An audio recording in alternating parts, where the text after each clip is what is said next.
நண்பர்கள் அனைவருக்கும் வணக்கம். இந்த காணொலியை பார்த்து கொண்டிருக்கிற நண்பர்கள் மறக்காமல் லைக் பண்ணுங்க, ஷேர் பண்ணுங்க, சப்ஸ்கிரைப் பண்ணுங்க. அப்போதான் நான் போடுகிற ஒவ்வொரு வீடியோ உங்களுக்கு உடனுக்குடன் வந்து சேரும். வாங்க வீடியோக்குள் பார்க்கலாம்.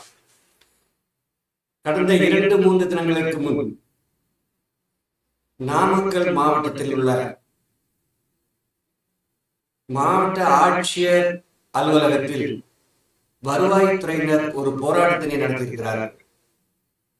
இந்த போராட்டமானது இது பொதுமக்களை ஏமாற்றுவதற்கும் அரசை ஏமாற்றுவதற்கும் லஞ்சம் வாங்குவதற்கு முடியவில்லையே என்கிற ஒரு இயக்கத்தில் இவர்கள் செய்கிற ஆர்ப்பாட்டம். இவர்கள் இதுவரை இப்படி ஒரு ஆர்ப்பாட்டம் நடத்தியது உண்டா என்று நீங்கள் சோதிக்க வேண்டும். ஏன் ஆர்ப்பாட்டம் நடத்தினார்கள்? எதற்காக ஆர்ப்பாட்டம் நடத்தினார்கள்? இவர்களுக்கு லஞ்சம் வாங்க வேண்டும். இவர்களுக்கு லஞ்சம் வாங்காமல் இருக்க முடியாது. ஏன்னா வாங்கி பழக்கப்பட்ட கை. இப்ப இல்ல, அது புறையோடி போச்சு. கையெல்லாம் வாங்கி வாங்கி வாங்கி வாங்கி புறையோடி போச்சு. ஏன்னா இவங்க எல்லாம் என்னன்னா மாச சம்பளம் வாங்கணும். இந்த மாச சம்பளம் வாங்கணும்னு ஒரு டெபாசிட் பண்ணிடணும். அன்னைக்கு இங்க வரக்கூடிய பணம் இது கொஞ்சமா ஒரு குடும்ப செலவுக்கு மாசம் இந்த 25,000 வரும், 30,000 வரும், 50,000 வரும். ஆனா இவர்களுக்கு டெய்லி 50,000, 40,000, 30,000, 20,000 வேணும் மாசம். ஆனா இவருடைய அக்கௌண்ட்ல ஒரு அமௌண்ட் சேவிங்ஸா இருக்கும் அப்படின்னு நினைக்கிறாங்க. இப்ப இந்த லஞ்சம் வாங்க கூடாது அரசாங்கம் இவர்களுக்கு ஒரு கட்டளை இருக்கிறது. நீங்கள் ஜிபேயில் யாருக்கும் பணம் அனுப்பக்கூடாது. 5,000, 10,000 நீங்க அனுப்பக்கூடாது. ஜிபே வழியாகவே பணம் அனுப்பக்கூடாதுன்னு சொல்லியிருக்கிறாங்க. அப்ப இவங்க கேட்கறதுன்னா எங்க மாமா மச்சான், அண்ணன் தம்பி இவங்க எங்களுக்கு 5,000, 10,000 பணம் அனுப்புவாங்க. அதுவும் அனுப்பக்கூடாது. நாங்க பாக்கெட்லையும் பணம் வச்சுக்க கூடாது, பணமாவும் வச்சுக்க கூடாது.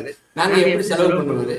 நாங்க எங்களுக்கு ஏதாவது ஒரு ஆபத்து வந்தா உடனடியாக எங்களுக்கு பணம் வேணும். நாங்க என்ன செய்யறதுன்னு கேட்கிறாங்க. அதற்கு இவர்கள் சொல்லும் காரணம் என்னங்கிறத பெரிய வேடிக்கையாக இருக்கிறது. என்ன வேடிக்கை இருக்கிறது?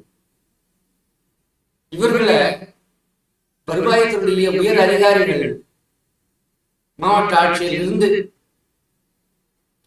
இவர்களிடம் பணம் வசூல் செய்து தர சொல்வதாக இவர்கள் சொல்லுகிறார்கள். இது எப்படி என்றால் இப்ப இங்க சொல்லக்கூடிய ஒரு வார்த்தை என்னன்னா, அமைச்சர்கள் முக்கியஸ்தர்கள் மாவட்டத்திற்கு வரும்போது அந்தந்த துறை சார்ந்த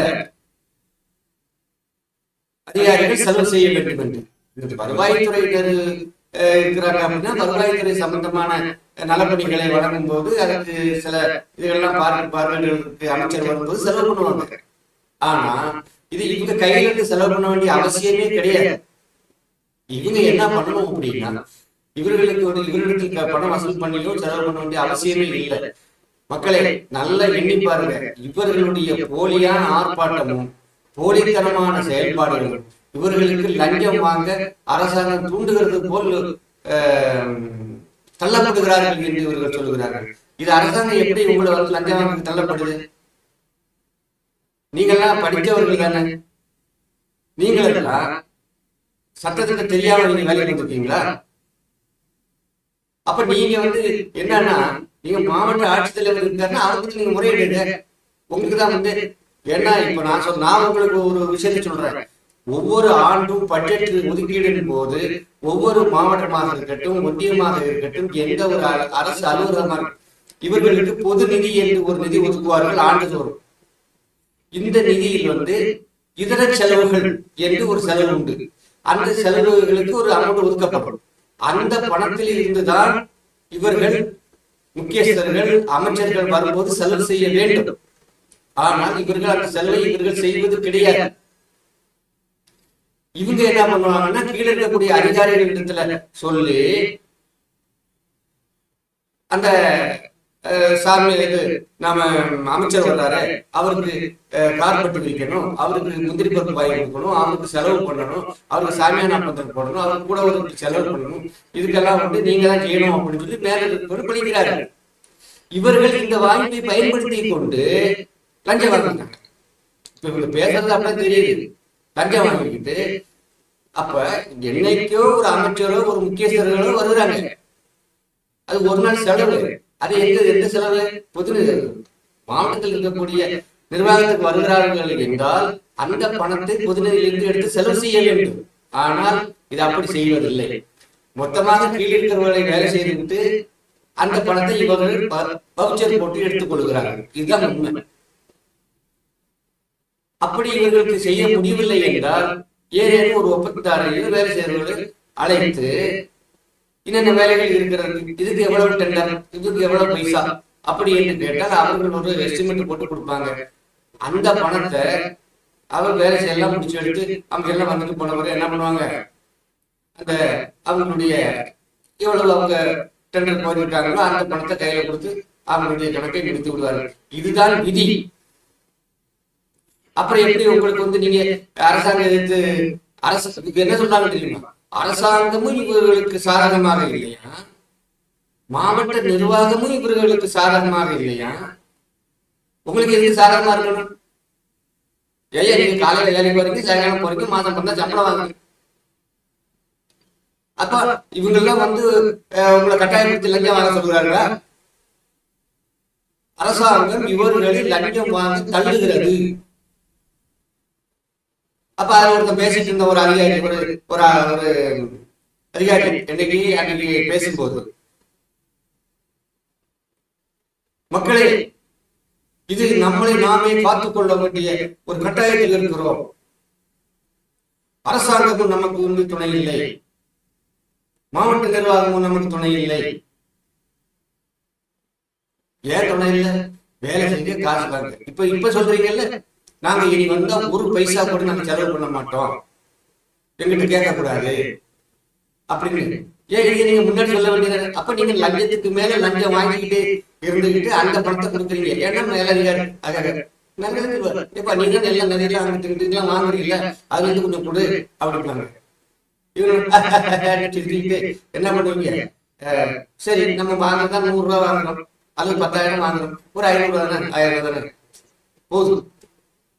அதையே இவர்களுக்கு மனசுல தான் கொடுப்பாங்க, மனசோட கொடுக்க மாட்டாங்க. ஒரு பட்டா வாங்கினா நீங்க உங்ககிட்ட 15,000 ரூபாய் லஞ்சம் இல்லைன்னா வாங்க முடியாது. நான் சொல்றேன், நானே கொடுத்திருக்கிறேன். சரியா?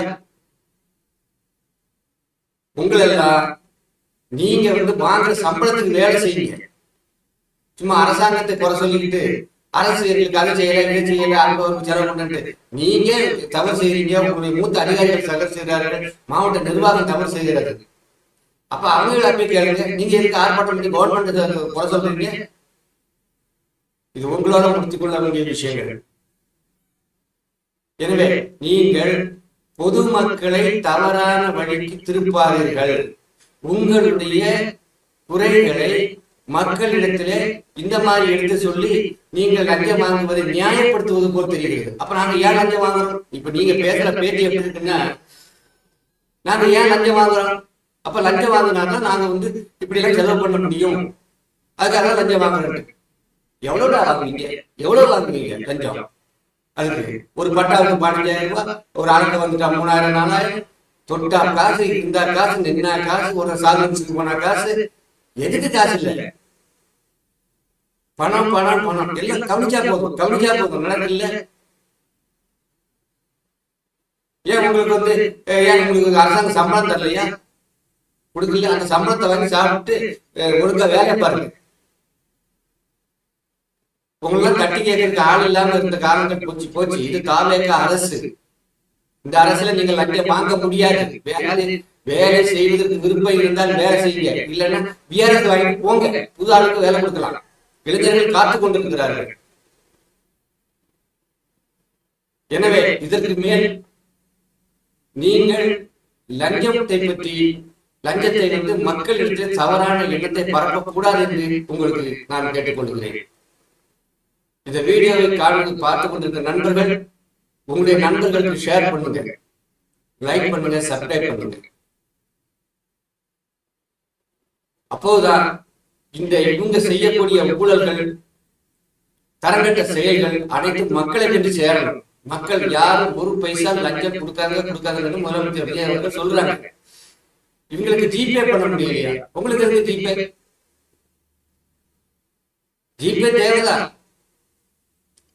அண்ணன் போட்டா வராதான், தம்பி போட்டா வராதான். ஏன்னா நீங்க லஞ்ச வைத்தீங்க இப்படியே பேசிட்டு அப்படியே பின்னாடி வருவீங்க, எப்பா இதை பார்த்து கொடுத்துட்டு பாப்பா அப்படின்ட்டு. அதுக்காக தான் உங்களை முன்னும் பின்னும் போட்டு நோண்டிட்டு இருக்காங்க, தெரிஞ்சுக்கோங்க. நேரடியா வாங்க முடியாது. நாங்க டீ கடையில் நின்றுகிட்டு இப்ப டீ கடைக்கு வாங்குங்கிறது, அங்க வச்சு காசை வாங்கிக்கிட்டு அப்படியே சரி சரி பார்ப்போம் அப்படின்னு.